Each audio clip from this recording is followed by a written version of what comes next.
और हम लोग उस हाइब्रिडाइजेशन का यूज करेंगे एक्चुअली में। कैसे करेंगे, क्या करेंगे, वो तो आपको पता ही है।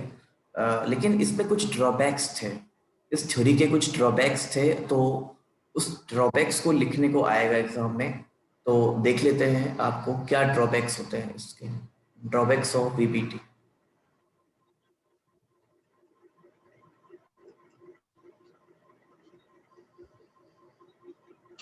तो बेटा जो फर्स्ट ड्रॉबैक इसका होता है, मैंने आपको कल बताया भी था कि ये जो थ्योरी होती है बेसिकली वो स्ट्रॉन्ग फील्ड लिगेंड और वीक फील्ड लिगेंड्स में मतलब difference differentiate.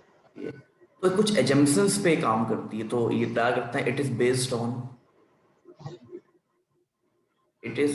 On various assumptions.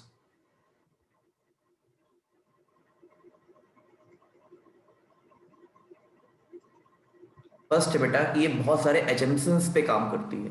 Assumptions मतलब बहुत चीजें हमें लेके करनी पड़ती है। और अब it does not give the idea about magnetic data,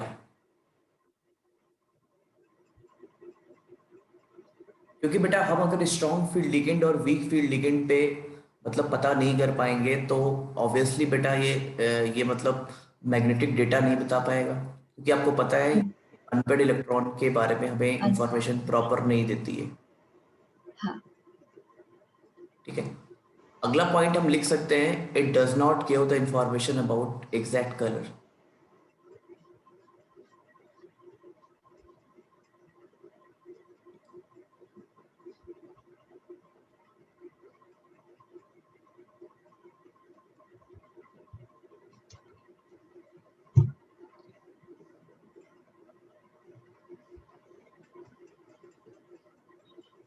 ये जो कलर ऑफ द कंपाउंड है ना बेटा, उनके बारे में कोई भी प्रॉपर मतलब इंफॉर्मेशन नहीं देती है।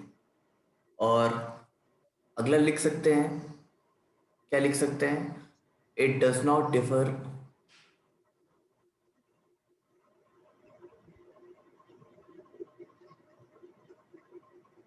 SFL WFL, इनमें डिफरेंस नहीं क्रिएट कर सकती बेटाएं। और फिफ्थ वन लिखेंगे,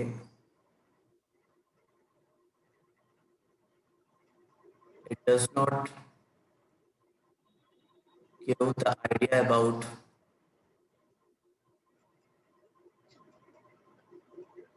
स्टेबिलिटी ऑफ द कंपाउंड।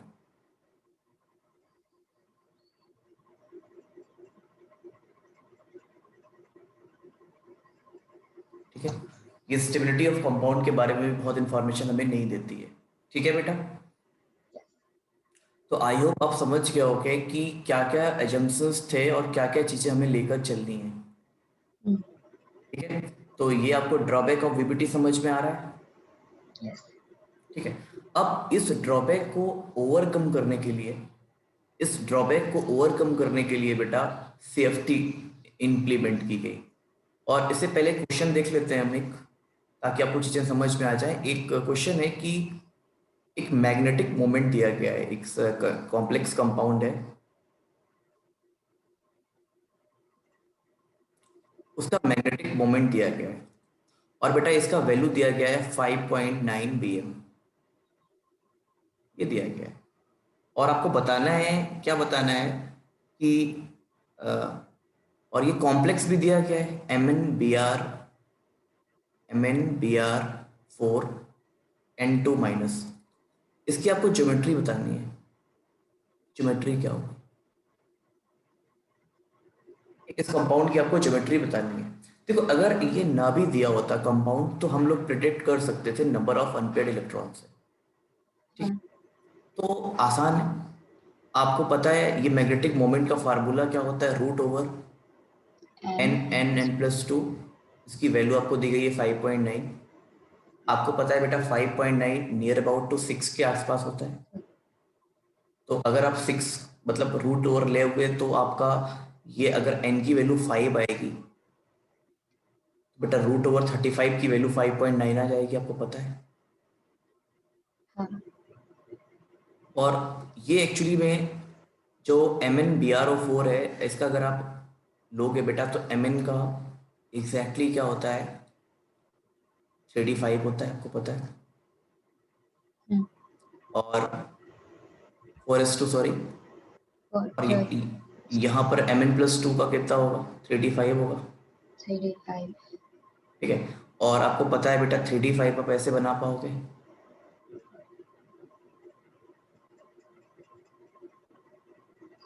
ये हमारा 3d हो गया, इसके बगल में ये 4s है,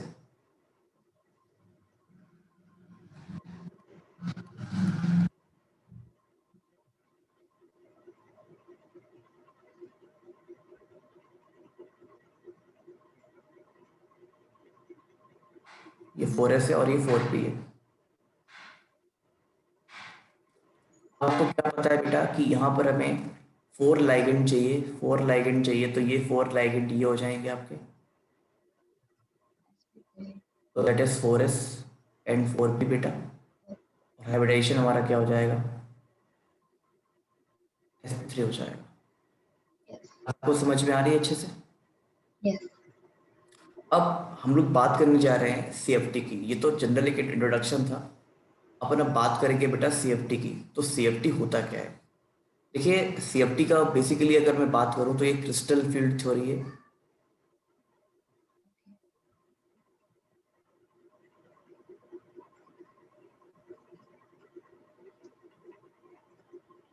ये CFT,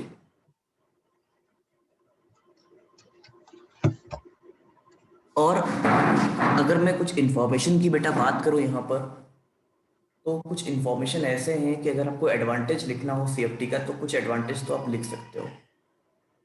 कुछ एडवांटेज आप ऐसे लिख सकते हो कि ये स्ट्रॉन्ग फील्ड लिगेंड और वीक फील्ड लिगेंड का आइडिया देता है, ये कलर्ड बनाएगा, ये मैग्नेटिक मोमेंट प्रॉपर देगा, तो ये तो एडवांटेज हुए। अब बेटा एडवांटेज से पहले हमें ये देखना है कि ये किस कॉन्सेप्चुअल बेसिस पे बेस्ड है। एडवांटेज आप लिख लेना, अगर what is the advantage of CFT over VBT, आप आराम से लिख सकते हो, कोई प्रॉब्लम नहीं है इसमें। ओके ये जो CFT है बेटा, याद रखना है, ये purely and purely electrostatic model पे बेस्ड है। आप अगर किसी कॉम्पिटेटिव एग्जाम का प्रिपरेशन कर रहे हैं तो भी बहुत इंपॉर्टेंट है CFT वहाँ के लिए। तो ये पूरा का पूरा क्या है बेटा, यहाँ पर इलेक्ट्रोस्टैटिक मॉडल्स का मॉडल पे बेस्ड है। और यहाँ पर बेटा अनुशिका ये माना गया है, हमें कुछ एजम्पशंस ये लेने हैं। पहला एजम्पशन ये लेना है कि जो मेटल लाइगेंड बॉन्ड है, जो मेटल और लाइगेंड का बॉन्ड है, ये आयोनिक नेचर का है। मतलब बेटा अगर मैं बात करूंगा आपसे, कोई मेटल है और एक सेकेंड, कुछ एक सेकेंड बस, ये क्यों प्रॉब्लम कर रहा है, एक सेकेंड एक सेकेंड, ओके। ये जो मेटल है बेटा, अगर ये लाइगेंड लगा हुआ है तो ये प्योरली और प्योरली इलेक्ट्रोस्टैटिक बॉन्ड है। इलेक्ट्रोस्टैटिक बॉन्ड है मतलब आयोनिक नेचर का है। एक सेकेंड, ये आज इरेजर पे प्रॉब्लम कर रहा है इसमें, एक सेकेंड बस।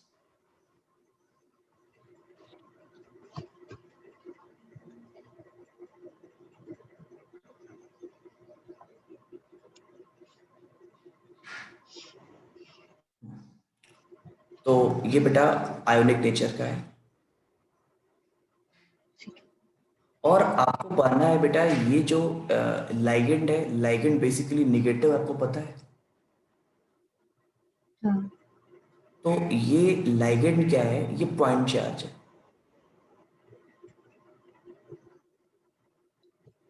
और ये कैसा पॉइंट चार्ज है, ये निगेटिव पॉइंट चार्ज है बेटा, क्योंकि ऑब्वियसली आपको पता है लाइगेंड के पास इलेक्ट्रॉन एक्सेस में होते हैं। हाँ ठीक है, तो याद रखना है बेटा, ये पॉइंट चार्ज है, कब पॉइंट चार्ज है, जब ये एनायन है। कभी कभी आपको पता है लाइगेंड एनायन की तरह काम करता है, जैसे Cn-। और अगर ये न्यूट्रल होगा, फिर डाइपोल की तरह काम करेगा। ओके। डाइपोल, आपको पता है ना, डाइपोल मतलब टू पोल, मतलब एक पॉजिटिव और एक नेगेटिव। नेगेटिव, हाँ। ठीक है। अब लाइगेंड ने क्या किया, मेटल से बॉन्डिंग कर ली। तो लाइगेंड ने क्या किया बेटा, मेटल से बॉन्डिंग कर ली। तो ऑब्वियसली मान लीजिए आपके पास ये एक डी ऑर्बिटल है, और डी ऑर्बिटल में इन्वॉल्व होने वाले इलेक्ट्रॉन आपको पता है ये हो जाएंगे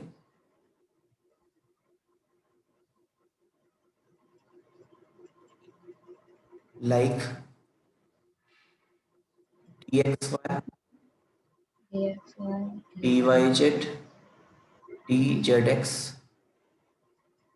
D X square minus Y square and D Z square, आपको पता है ना। yes, yes. तो इनिशियली क्या हो गया हमसे, क्या बेटा, यहाँ पर जो डिजेनरेसी होती है ना, वो मेंटेन होती है। याद रखना है, पहला जंक्शन तो ये है, दूसरा जंक्शन ये है बेटा, मैं यहाँ से लिंक कर देता हूँ इसको, यहाँ से आप फिगर आउट कर लेना इसे। Mm. At initial level,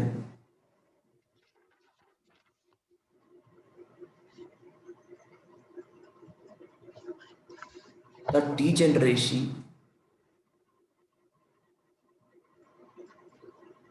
of orbitals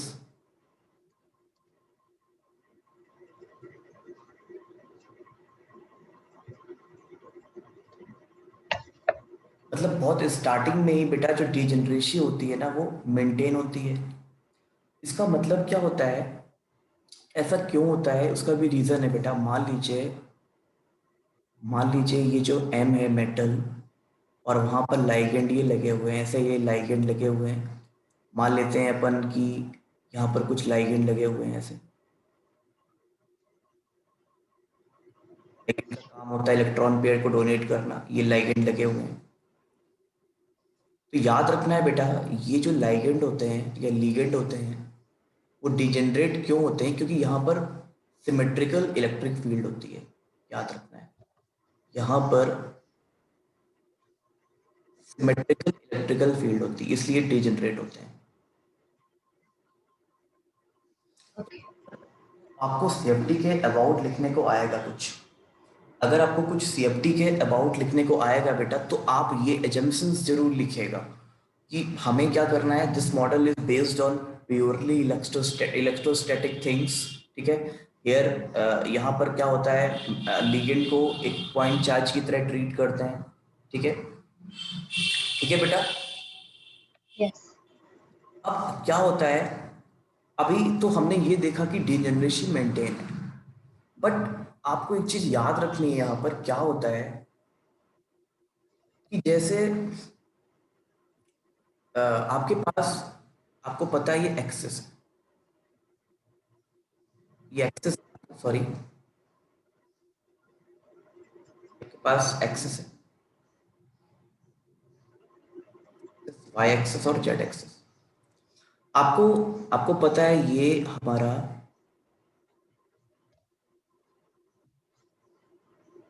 D orbital.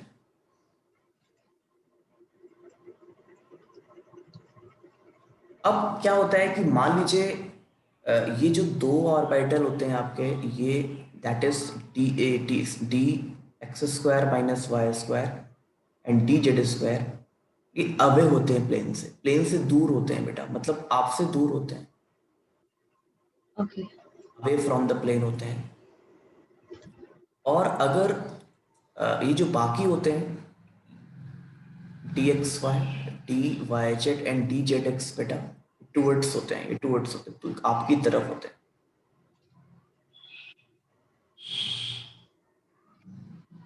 तो होता क्या है, कुछ आपसे दूर है और कुछ आपकी तरफ है। तो यहाँ पर जो इलेक्ट्रोस्टैटिक की सिमेट्रिकल मॉडल है ना, यहाँ पर थोड़ा सा उसमें वेरिएशन होता है। और जो ये सिमेट्रिकल इलेक्ट्रिकल फील्ड है, या जो डिजेनरेसी होती है ना, वो ब्लॉक होती है, ये कम हो जाती है डिजेनरेसी। ठीक है, Okay. ठीक है। अब बेटा क्या होता है, जब डिजेनरेसी अब क्यों होता है उसका रीजन भी समझो क्यों होता है, क्योंकि आपको पता है अनुशिका जो लिगेंड है ना, लिगेंड नेगेटिव चार्ज, यस और नो? Yes. और लिगेंड में नेगेटिव चार्ज है तो ऑब्वियसली बात बेटा वहां पर इंटरेक्शन होगा तो रिपल्शन होगा। Gotcha. Okay. तो Hmm. रिपल्शन होगा क्योंकि ये प्योरली इलेक्ट्रोस्टैटिक मॉडल पे बेस्ड है बेटा। अगर ऑर्बिटल मतलब अगर मैं अवे वाले को साथ वाले के साथ लाऊंगा तो ये स्प्लिटिंग होगी, मतलब ये दूर जाने की कोशिश करेंगे, रिपल्शन होगा इनमें। ठीक है। तो, तो क्या होगा, ये सबसे इंपॉर्टेंट बात है इस थ्योरी की, क्रिस्टल फील्ड थ्योरी की जो सबसे इंपॉर्टेंट बात है वो ये क्या है बेटा, वो लिखना है due to repulsion in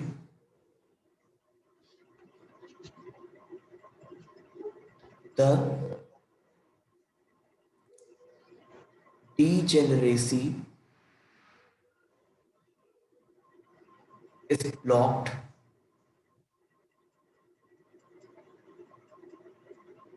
and splitting of orbital takes,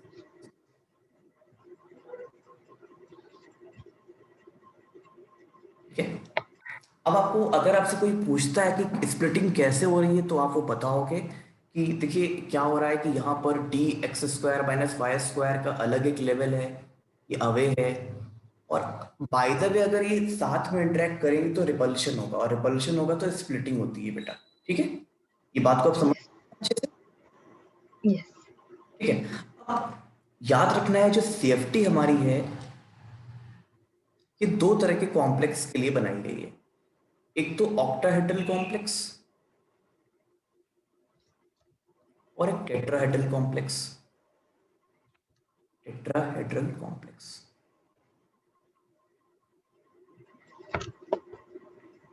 ठीक है।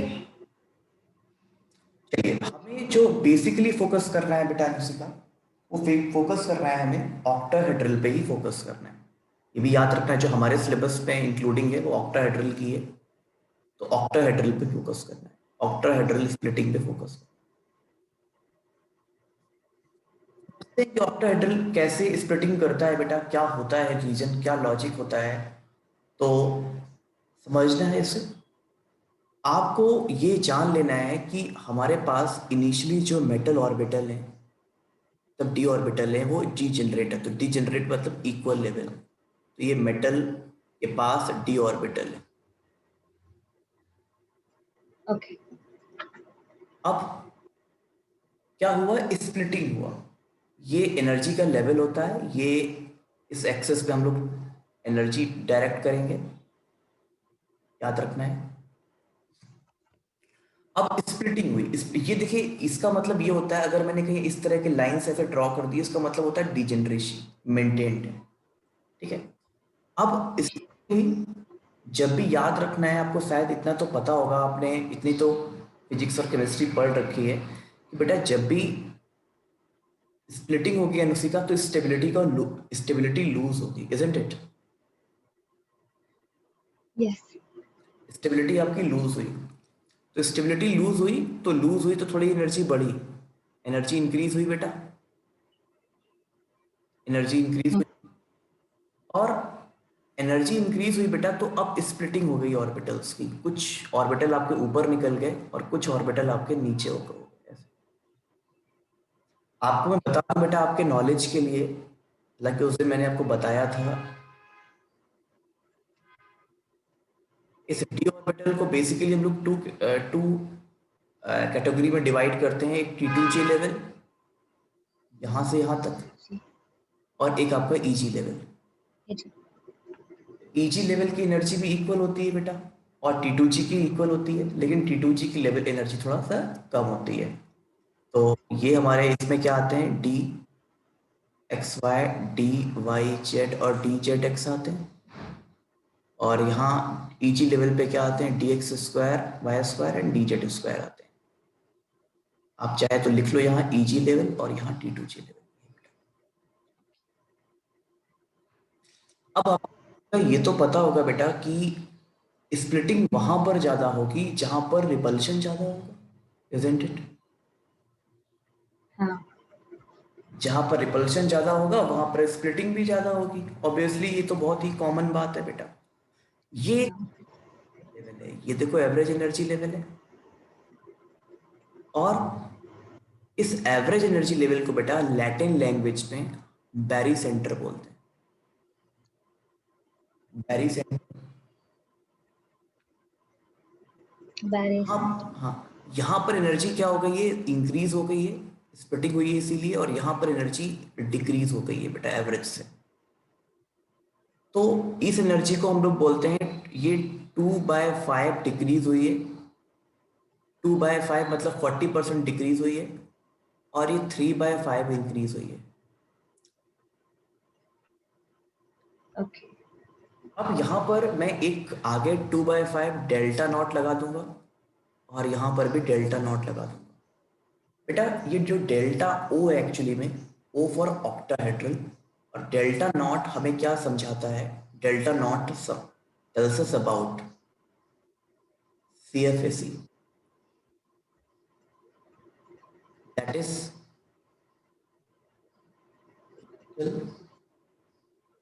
Field stabilising energy. ठीक है, ये जो बेटा डेल्टा नॉट होता है ना, में क्रिस्टल फील्ड स्टेबलाइजेशन एनर्जी बताता है। यहाँ पर तो एग्जैक्टली डेल्टा नॉट चलता है, ऊपर ज्यादा हो गया डेल्टा नॉट और नीचे कम हो गया है बेटा। तो देखो ऑब्वियसली बेटा जब एनर्जी ज्यादा हो रही है तो अनस्टेबिलिटी बढ़ रही है, इतना तो आपको शायद जान रहे हो क्या। हाँ। अब ये डेल्टा नॉट किस पे डिपेंड कर रहा है, डेल्टा नॉट लिगेंड के नेचर पे डिपेंड कर रहा है या फील्ड प्रोड्यूस पे डिपेंड कर रहा है। यस। बेसिकली बेटा ये डिपेंड कर रहा है स्ट्रेंथ ऑफ फील्ड पे।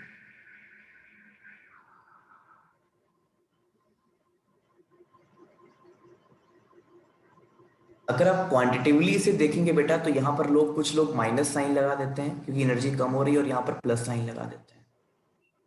ठीक है, तो हर चीज आपको पता होनी चाहिए कि ऐसा क्यों हो रहा है। ओके। ठीक है, अब ये बात तो बेटा आपको समझ में आ गई होगी। अब अपन बात करते हैं कि स्प्लिटिंग सबसे ज्यादा कहाँ पर होती है। तो बेसिकली आपको स्प्लिटिंग के कॉन्सेप्ट क्लियर हुआ कि नहीं हुआ, पहले मुझे बताओ।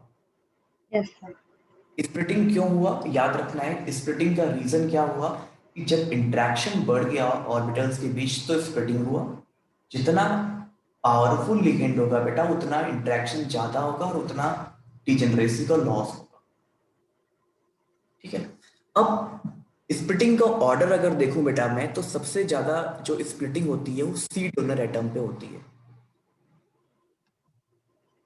जितने भी सी डोनर एटम होते हैं बेटा वहां पर सबसे ज्यादा स्प्लिटिंग होती है। फिर आपके एन डोनर एटम पे होती है, मतलब जहां पर nitrogen as a donor atom है। फिर बेटा आपके ऑक्सीजन डोनर एटम पे होती है। और सबसे कम जो स्प्लिटिंग होती है बेटा वो हेलोजन पे होती है, जहां पर halogen as a donor atom होते हैं। This is the order of field. ये हमारा स्प्लिटिंग का ऑर्डर है। ओके।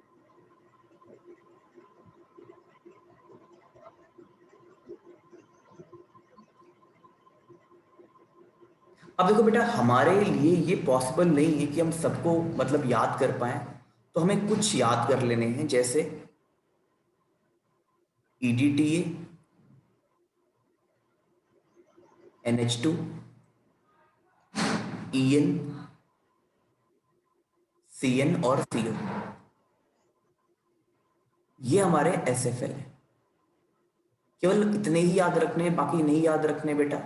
आप बाकी के चक्कर में पढ़ोगे आप परेशान हो जाओगे, क्योंकि यहाँ पर आपको पता है EDTA में सी एंड डोनर है, अगर आपको याद हो। यहाँ भी एंड डोनर है, यहाँ पे सी डोनर, यहाँ पे सी डोनर। ये आसान सी ट्रिक है थोड़ी सी। इसके इसके बियॉन्ड जो भी आपको लिगेंड दिखाई देता है वो वीक फील्ड लिगेंड होता है बेटा। ओके। ठीक है, इसके बियॉन्ड जो भी आपको लिगेंड दिखाई दे रहा है, that is your weak field ligand. तो ये आपको 4 से 5 लिगेंड याद रख लेने हैं, इस पे ही आपका काम हो जाना चाहिए। आई होप कि ये हमारा ऐसा होता है।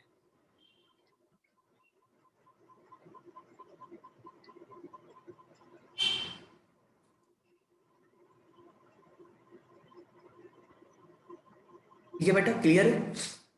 Yes.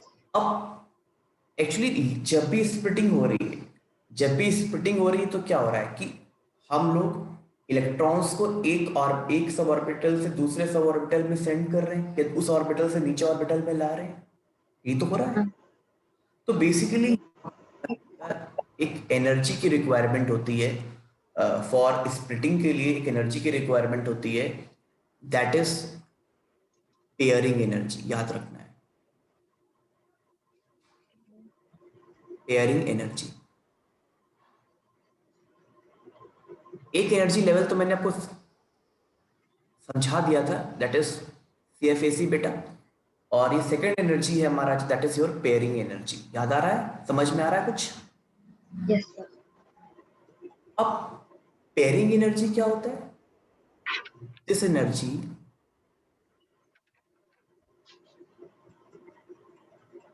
tells us about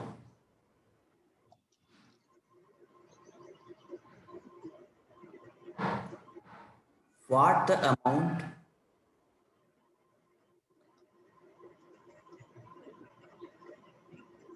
of energy is needed for pairing of electron, for pairing of electron, that is P। इसको हम लोग डिनोट करते हैं कैपिटल P से, अगर आपको ये समझना हो बेटा, that is your capital P। Okay. अब और क्या बेटा आगे होता है पेयरिंग एनर्जी में? इसके दो केस बनते हैं, इसके दो केस बनते हैं, दोनों ही केस हमें समझने हैं। एक केस में ऐसा होता है और सेकंड केस में ऐसा होता है। अब आपको समझ में आ रहा होगा फर्स्ट केस और सेकंड केस। अगर मैं सेकंड केस को पहले ले दूं तो आसान हो जाएंगी चीजें। यहां पर पेयरिंग एनर्जी कम है और CFAC चाहता है बेटा। हाँ, इसका मतलब क्या हुआ का बेटा? यहां पर पेयरिंग एनर्जी कम है और डेल्टा नॉट ज्यादा है, दैट मीन्स बेटा पेयरिंग कराना इजी है। okay. मैंने कहा कि एनर्जी रिक्वायर्ड पेयरिंग के लिए, पेयरिंग के लिए मतलब उसको स्टेबलाइज करने के लिए, तो यहां पर पेयरिंग इज इजी। सर ऊपर वाले केस में ना, क्योंकि ऊपर वाले केस में पेयरिंग एनर्जी कम है। नहीं बेटा, मैंने क्या बताया आपको? आपने मुझे बोला कि oh sorry sorry sorry sorry sorry sorry, सही बोल रहे हो आप, उल्टा लिख दिया। तो यहां पर बेटा डेल्टा नॉट ज्यादा है और पेयरिंग एनर्जी आपकी कम है।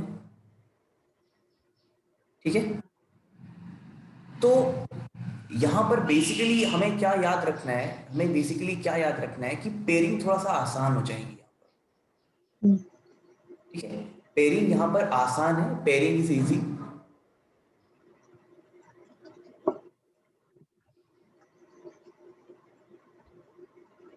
और पेयरिंग इजी का मतलब देखो मैं क्या बताना चाह रहा हूं। ये इनिशियली ऐसा लिखा होगा 1 2 3 4 5, इसको अपन लिख सकते हैं T2G3 EG2 बेटा, इजंट इट? हाँ, अगर पेयरिंग हुई तो ये क्या बना? ये बना बेटा 1 2 3, पेयरिंग हुई तो ऐसा होगा कुछ ऐसा, इजंट इट? यस। तो बेटा ये बन गया T2G5 EGG।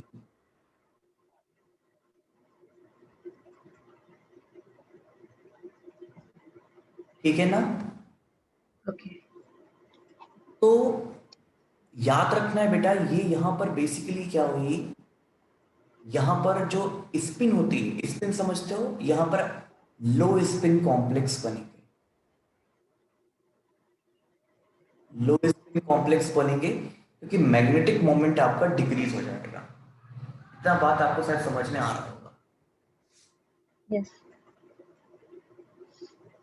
क्यों क्यों समझ में आ रहा होगा बेटा? क्योंकि यहाँ पर नंबर ऑफ अनपेड इलेक्ट्रॉन की वैल्यू कम हो गई है, नंबर ऑफ इलेक्ट्रॉन के नंबर कम हो गए। यहाँ पर बेटा क्या आता है? लो स्पिन कॉम्प्लेक्स है। लो स्पिन कॉम्प्लेक्स का मतलब होता है लो मैग्नेटिक मोमेंट।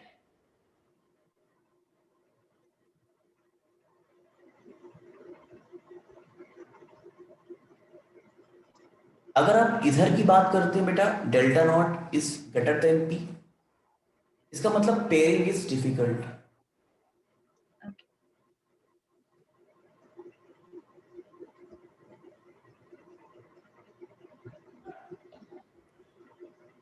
डिफिकल्ट हो जाएगा।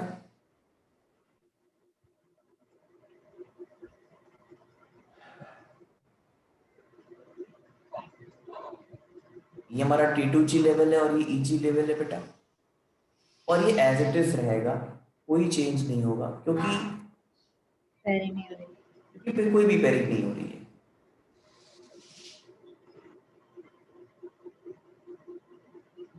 ऐसे ही रहेगा बेटा, और ये हाई स्पिन कॉम्प्लेक्स बनेंगे।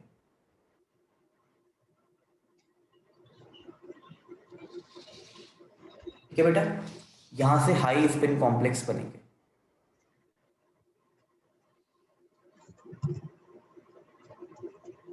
ठीक है बेटा। यस। तो अगर मैं आपको बताऊं एक बार, अगर मैं आपको बताऊं यहां से, ये बेसिकली जो केस होता है वो एसएफएल का होता है, जहां पर पेयरिंग होती है। और जहां पर पेयरिंग नहीं होती है या मॉडरेट पेयरिंग होती है बेटा, वो डब्ल्यूएफएल का केस होता है। ये भी आपको याद रख लेना है। ओके।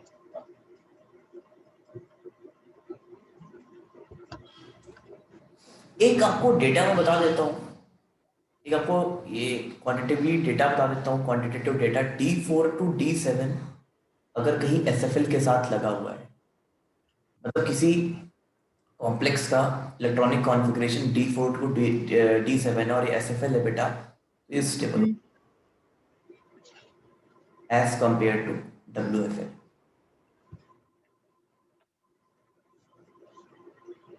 ओके। तो अगर बेटा आपको 3 मार्क्स में सीएफटी को समराइज करना हो तो क्या आप समराइज कर पाओगे? मैंने, फर्स्ट मैं हाँ, अगर, पहले तो सबसे पहले अपन इलेक्ट्रॉनिक कॉन्फ़िगरेशन लिखेंगे। आई होप यहाँ पर कोऑर्डिनेशन नंबर आपको, सॉरी यहाँ पर ऑक्सीडेशन नंबर आपको पता चल गया होगा। और डायरेक्ट इलेक्ट्रॉनिक कॉन्फ़िगरेशन Fe3d64s2 होता है, बट यहाँ पर D5 हो जाएगा Fe3+ का। और बेटा इस केस में भी Fe का ऑक्सीडेशन नंबर 3+ ही आएगा और इसका इलेक्ट्रॉनिक कॉन्फ़िगरेशन आपका 3d5 हो जाएगा, इजंट इट? अब देखो बेटा 3d5 अपन ने अरेंज किया, कोई दिक्कत नहीं है।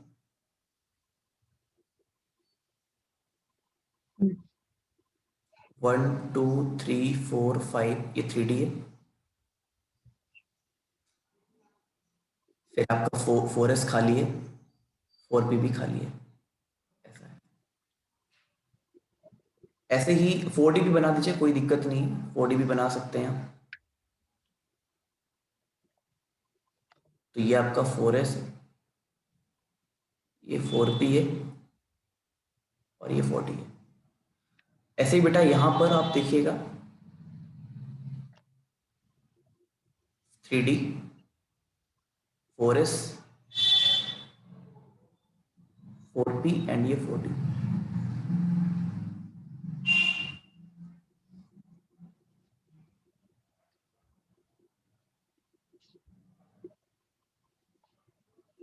ठीक है, तो अब हमने क्या देखा, ये ऐसा।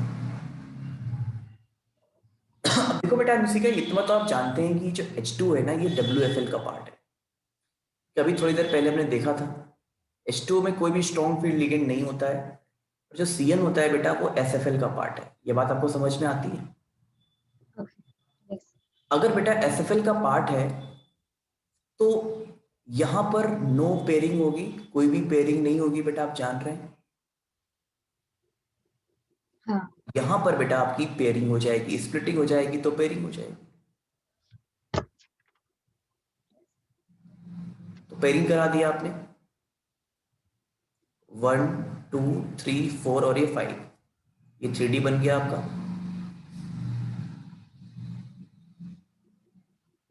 ये 4p है, कोई दिक्कत नहीं है। अगर बेटा पेयरिंग करा दी तो ऑब्वियसली ये आपका एसएफएल का पार्ट है और ये वीकली पैरामैग्नेटिक, क्योंकि एक अनपेयर्ड इलेक्ट्रॉन है इसके पास। इसके पास 5 अनपेयर्ड इलेक्ट्रॉन है, तो बेटा ये स्ट्रांगली पैरामैग्नेटिक है। ये आपका स्ट्रांगली पैरामैग्नेटिक है। ये बात आपको समझ में आती है? यस। कोई ऐसी प्रॉब्लम बेटा यार? नो। अगर मैं आपसे बोलूं यहां पर मिसिका कि बेटा ये आपका एक्चुअली भी कॉम्प्लेक्स क्या है, ये है, ये कैसा कॉम्प्लेक्स है? Outer spin complex, outer spin, और ये आपका इनर स्पिन। आउटर स्पिन क्यों है? क्योंकि यहां पर sp3d2 हाइब्रिडाइजेशन होने वाला है और यहां पर बेटा आपका d2sp3 होने वाला है। आप इस बात को समझ पा रहे हैं कि नहीं? यस। ठीक है, क्योंकि बेटा यहाँ पर ये वाला ऑर्बिटल डी का यूज हो रहा है और यहाँ वाला अंदर वाला यूज हो रहा है, तो इनर डी कॉम्प्लेक्स। हाँ।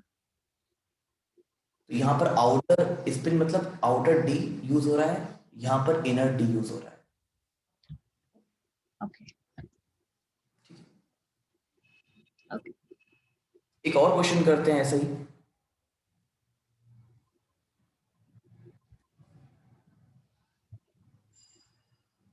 बोल रहा है CONH3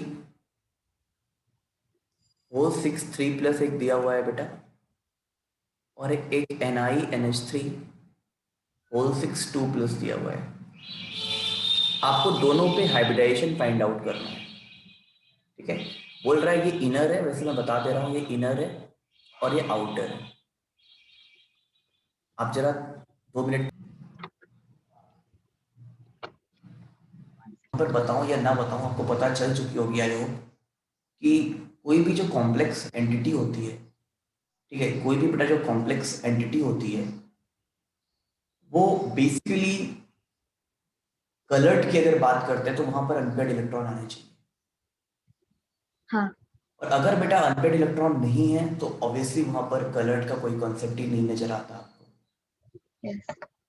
ठीक है, कल मैंने आपसे एक बात की थी, कल मैंने कहा था एक बात आप पढ़ लेना। ठीक है, कोई दिक्कत नहीं है, मैं इसको बता देता हूँ। और चले मैं पढ़ा था। हाँ, चिलेट। हाँ। तो क्या पढ़ा था बेटा चिलेट आयन के बारे में आपने?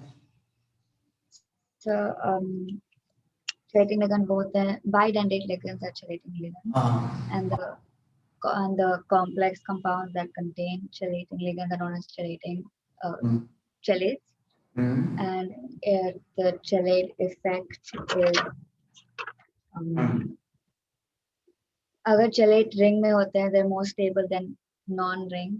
Very that good. that is chelate effect. तो चिलेशन या चिलेट इफेक्ट क्या होता है बेटा? चिलेशन का मतलब होता है जहां पर बाइडेंटेट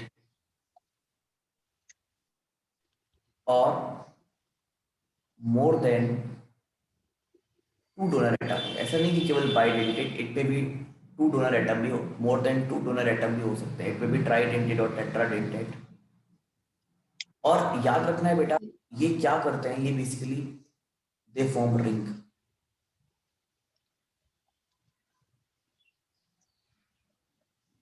सो दे मिक्स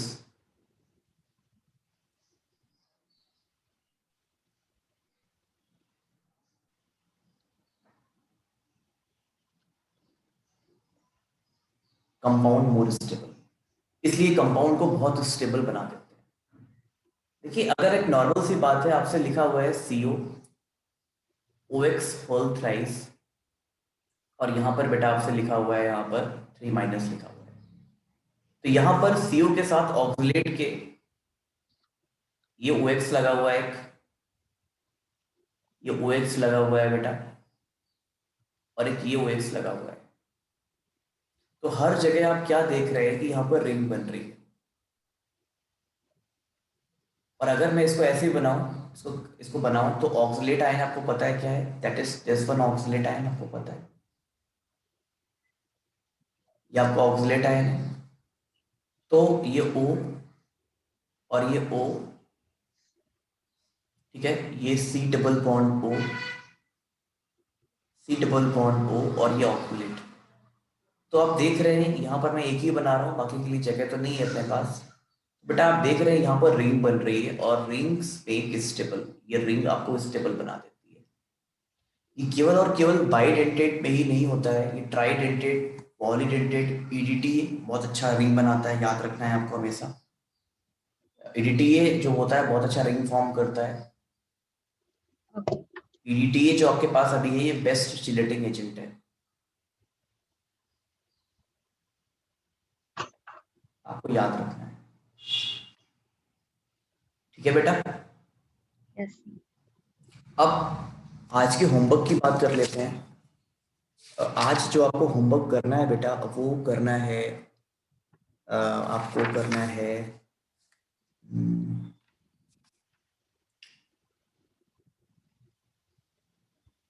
9.24,